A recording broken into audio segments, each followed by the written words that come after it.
There are new developments in the case of a wrong-way accident involving an American in England that we've been following very closely here. 19-year-old Harry Dunn was on a motorcycle when he was hit by a car driven by Anne Sacoolas. She's a wife of an American official in Britain.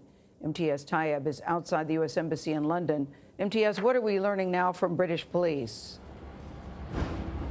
Good morning. Well, in a remarkable development, we're hearing from British police that they will travel to the U.S. to interview Anne Sacoolas, the American woman at the heart of this extraordinary diplomatic dispute that's only getting bigger.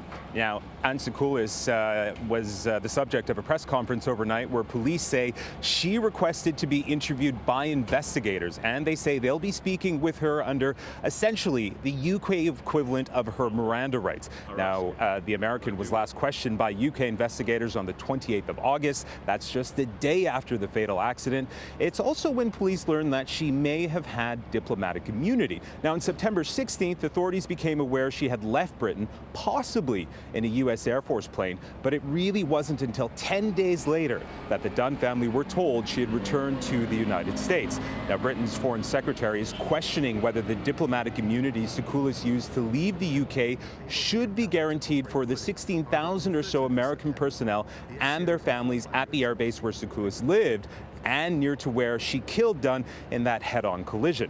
Harry Dunn's death sparked an extraordinary campaign for justice that saw his family travel to the U.S., meet the president, and nearly Anne Sacoolas. Now, I've just gotten off the phone with Harry Dunn's parents. They say that this is the step in the right direction, but they say until Anne Sacoolas is here in the U.K. and turns herself in, this isn't over yet.